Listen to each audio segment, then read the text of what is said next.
isuduwayaasha wasaaradaha laamaha dawladda ee degmada Saylac ayaa waxa ay noqdeen waa isuduwayaashaasi mas'uuliyiintii ugu horeeyay ee wax ku darsada dhismaha wadooyinka oo maalmihii ugu dambeysay ay gacanta ku hayeen isla markaasina ay dadaal ugu jireen waa barasaabka gobolka Saalale Mawlid Maxamed Nuur iyo sidoo kale duqa degmada Saylac Saacad Daar Cige oo iyagu labada mas'uulba fikir iyo dadaal bageliyay sidii ay wax uga qaban lahaayeen wadooyinkan labada dhinac ka soo gala degmada Saylac oo iyagu ah wadooyin aad iyo aad u burbursan isla markaasina sidaan hore u soo sheegayba ay dhibaatooyin fara badan ay ku haysay dadka iyo gaadiidka adeegsada wadadaasiba caqabadaha la haray degmada Saylac ayaa waxa iyagu qayb weyn ka qaata wada la'aanta haysata degmada Saylac waana muhiim inay dadku isku tashadaan sidii ay u dhisan lahaayeen wadooyinkan iyagoo isuduwayaashani ku wareejiyay mishaarkoogii oo ay iska soo ururiyeen isla markaasina gaaraya 1 milyan oo shilinka Soomaaliland waana mid loo baahan yahay inay ku daydaan dadka ku dhaqan degmada Saylac iyo guud ahaan deegaanadani hoos yimaada degmada Saylac isla markaasina isku tashadaan sidii ay wax uga qabsan lahaayeen wadooyinkan oo kamida meelaha habowlaha ah ee la haray degmada Saylac isla markaasina ay ka hana qaadi kar leedahay maadaama ay wadooyinkan ay yihiin wadooyin aad iyo aad u burbursan isla markaasina ka dhiga degmada Saylac meel gasiirada barasaabka degmada Saylac oo la hal dadka iyagu siyaasadda galiya marka la qaado wadada horumarka ah mas'uuliyiintii halkaasi ka hadashay ayaa waxa ay ku dheeraadeen ahmiyadda ay leedahay wadadani maanta waxa farxad weyn noo ah inaan anagu ka isku duwayaal ahaan aan ugu tala galnay anagoo dareenka la wadaagayna gudida heer gobol ee qabaqabada jidka lacagtii qaranka aan ugu tala galnay kuna wareejinayna gudida si ay uga qayb noqdaan anagoo ka turjumna dareenkooda iyo mishaarkayga ka isku duwayaal ahaan aan ugu deeqnay lacagtaasi oo dhan 10 milyan sharaf bay noo tahay anagoo isku duwayaashii wasaaradaha ka howlgala gobolka Saalale waliba qaar kamida inaan magaranaysaay mishaarkaygii aan bil markaan aragnay dhibaatada ka jirta wadada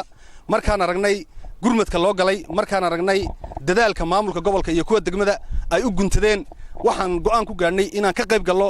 kulan aan galay dabadeed waxaan go'aaminay tiro yar oo lacaga oo aan badnayn laakiinse marka loo eego bisha aan bixinayno oo bishii khayrka bishii sadaqada 10 milyan oo shilinka Soomaaliland oo aan isku keenay waxa kale oo taas noo dheer oo farxad noo ah inaan noqonay gacantii u horeysay ee wadooyinka dhismaha jidadka inaan ku wareejino gacantii ugu horeysay oo ay maanta gudoomaan waxaan ka codsanaynaa gudigaasi inay si sharaf iyo karaamo leh nooga gudoomaan waxa kale oo baaq u direynaa cid kasta oo fadhida oo iyadu ma garanaysaay aaminsan inaanan wadadan waxba laga qaban karin oo hadaladeedu ay badan tahay waxaan leenahay we can do walaalayaal ku dayda ma garanaysaay waanay dhaqaaqday gobolka Saalale in badan buu ku soo rafaadsanaa dad fadhi ku dirira oo ma garanaysaay hadaladooda ay u badnaayeen in lagu dul ma garanaysaa waramo faalikada lagu dul qaylo laakiin maanta markaan aragnay maamulka degmada iyo maamulka gobolka oo u guntaday dhaqaajinta jidadkan ka xandhiban gobolka waxaan aaminsanahay kelmadii hore loo soconaya ee xukuumadda Muuse Biixi waxa ka dhaqaaqday gobolkan mar labaad iyo mar saddexaad iyo mar afraadba sharaf bay noo tahay anagoo kamid ah shaqaalaha gobolka ka howlgala gaar ahaan isku duwayaasha wasaaradaha waxaan leenahay naga gudoomo barakallahu fiikum subhanahu wa ta'ala marka hore ugu mahadnaqaynaa kadibna insha Allah ta'ala maamulka gobolka iyo degmada ee hawshan iska xil saaray boqolkiiba boqol baan iyagana insha Allah ta'ala u mahadnaqaynaa waxa kale oo insha Allah ta'ala u mahadnaqaynaa nimanka marka maaragtay isku duwayaasha ee wasaaradaha jamhuuriyadda Soomaaliland ee jooga gobolka ka howlgala ee noqday qofkii dan yani maaragtay gacantii koobaad ee bixisa maaragtay hantida wadada lagu bixinayo annagoo xoogaa muddo yar hadda wadadan soo wadnay oo maaragtay hawsha ku jiray laakiin ay noogu dareed inaan maaragtay faraha wax ku hayno wixii koobaad ee maaragtay ay faraha noo galiyaan insha Allah ta'ala ilaahay lacagtoodii ka dhigay yaa nabiga kaleey salaatu wasalaam wuxuu yiri masana sunnatan hasana falahu ajruha wa ajru man abila biha ba'dahu ninka jid yani maaragtay islaamnimada dhexdeeda qofka dadka wuxuu jideeyaa waxa le wixii kaga dayda ayuu khayrkeeda leeyahay nabiga kaleey salaatu wasalaam waxaan rajaynayaa in ilaahay subhanahu wa ta'ala idikana diiwaanka xasanaadka inii geliyo annaguna insha Allah ta'ala haddii ilaahay yiraahdo waxaan marinaynaa halkaad ugu tala gasheen maanta in halkan sugu nimaadno inaga oo qorsheynayna inaynu sameeyno wadadan isku xidha toqoshiye Saylac iyo Ashcado aad baan ilaahay ugu mahadnaqayaa mar labaad waxaan aad iyo aad ugu mahadnaqayaa inamada isku duwayaasha ee isxilqaamay ee bixiyay mishaarkoodii ugu horeeyay ku bixiyay in jidka ay kaga qayb qaataanna waxaan leenahay jazaakallahu khayr aad baad mahadsantihiin waxay noqonaysaa sadaqatul khayriyah wa sadaqatul jaariyah waad ugu mahadnaqaynaa waxaad noqotay horseedkii waa la idinku dayn insha Allah ta'ala dadka inta kale waxaan leeyahay waa inay ku daydaan inamada mas'uuliyiinta iskuduwayaasha gobolka ee bixiyey lacagtaa 10 milyan ugu deeqay maanta ee ku wareejiyey waddada guddida degmada ee horumarinta degmada iyo gobolka ee waddooyinka ku wareejiyey waxaan leenahay aad iyo aad baad mahadsantihiin aad baan idinku mahadnaqaynaa waad mahadsantihiin waxaan leeyahay maanta waxaynu ku dhaqaaqnay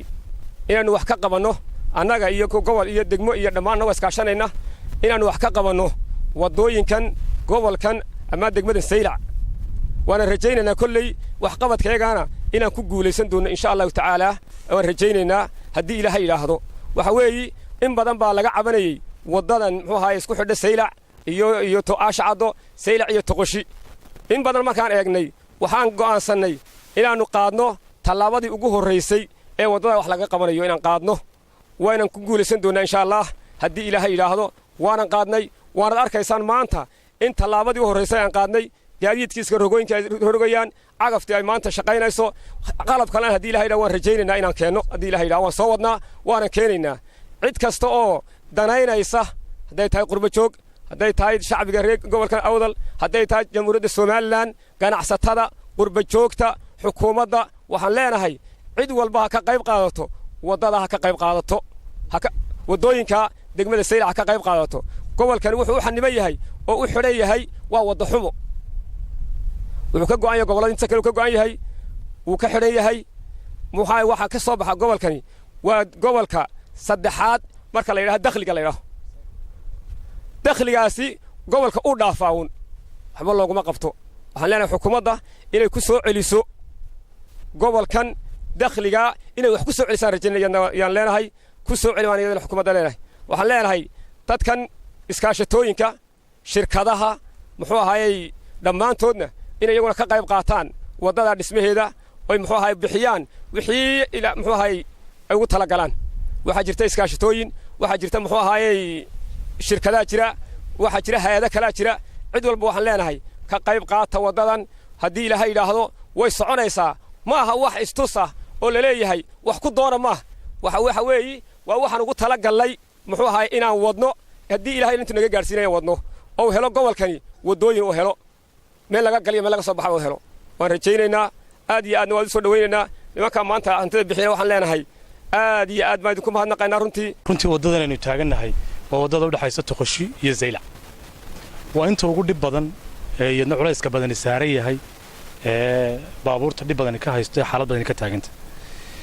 guddiga horumarinta ee gobolka Saylac marka ay isku noqdeen wax badan rogeen waxa laga maarmaan noqotay in la horeysiyo labada jid kan Toqoshi u dhaxeeya Saylac maadaama iska rogooyinkii ciidda u soo qaadayay jidka dheer ee 20 kilomitir kay soo marayeen ay kanta waxaan ku faraxsanahay waan aad ugu faraxsanahay isku duwayaasha gobolka ee aan hogaamiyo oo maanta iyagu shirkii aan isku nimid kala fadhigi ku goostay inay noqdaan ciidii ugu horeysay ee lacag ku wareejisay waxaan leeyahay halkaad ka soo saarteen Ilaahay wax ka khayr qaba haydii kaliya waxaan aad ugu faraxsanahay inay qaarkood 800 kun qaadanayeen mushaar ahaan 800 ba bixiyeen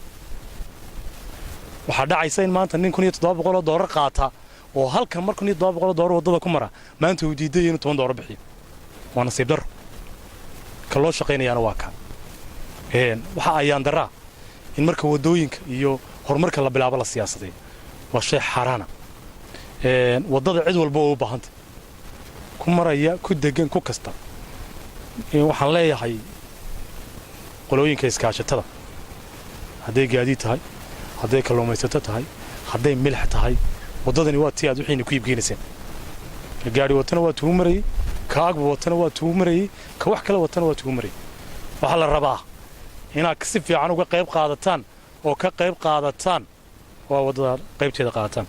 runtii waxaan ku faraxsanahay inay agabkan maanta halkan jooga dawladdu leedahay wax shacib leeyahay oo berrito la kaxaysanayo ama wax kiraama kaliya agabkaasi wuxuu u baahan yahay inuu helo shidaal iyo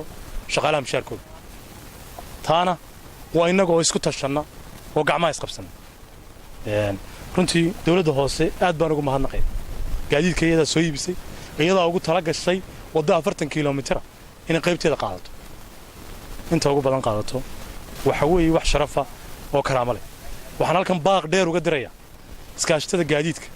ee maalinta ugu yartay halka kontonka gaadhi u maraan ee maalin walba halka ay kaga dhacaan ee ay dhibaatoodaan waxaana damaqday waa dhibaatadiin midka ugu badan halkaasa maalin walba ay ku geeriyoodaan gaari kula dhaca waxaana damqay waa dhibaatadiidii ka soo gaadhay waddadan haddaa idinna maanta laydinku taag waayo waddadii ka qayb qaata waa ayaan darra baan leh waa ayaan darro waxay noqon doontaa haddaad diiddaan waa in laydinku qasbo oo niman dantoodii garow ayaad noqon doontaan kolley waddadani marxalado badan bay soo marto hore laakiin maanta ilaahay suuro geliyey inay bilaabanto oo loo xarka xidho guddida gacanta ku haysa waddada runtii waa waddada ciyaana waa dadkii ugu sharafta badnaa degmada iyo gobolka iyagana waxaan leeyahay insha allah ilaahay baa wax khayr laydii ku bedelaya ha daalina ha caajisina u adkaysta ku xun iyo ku wanaagsan baad la kulmaysaan kuwii yidhaa waxba idimaana la kulmaysaan marka culays badan waa kala kulmi doontaan runtii wax badan baa ina sugaya inaanu dhaqaaqnaana waa muhiim waddada waa loo wada xarka xidhan doonaa insha allah biidnillahi kariim kooxda maanta soo xilqaantana waxaan leeyahay lagu daydo waa suuragal rag 10 milyan gobolka mushaar u qaatay inay joogaan oo iyo in ka badan laakiin aan ogolayn inay waddada wax ku darsadaan marka qoladaana waxaan leeyahay ku dayda kiisteed boqolaysta wixii bixiyay marka intaa laga tago waxaan doonaynaa inaan dhammaanteen mid noqon oo in waddada mid ka noqon qof kasta oo magaalada Saylac degan in waddada mid ka noqon Saylac muddo sanad iyo bar ka hor laga joogo biyana ma lahayn caafimaadna ma lahayn labadiiba markaan u samaynay waxaan u soo jeedsanay inaan waddada raacno horumarku waa inuu isdaba socdo gobolku waa inuu qorshe yeesho qorshaha gobolka ka mid in maanta waddadan waxaan kun jeer ugu mahadnaqayaa maayarka oo ahaa qofkii koowaad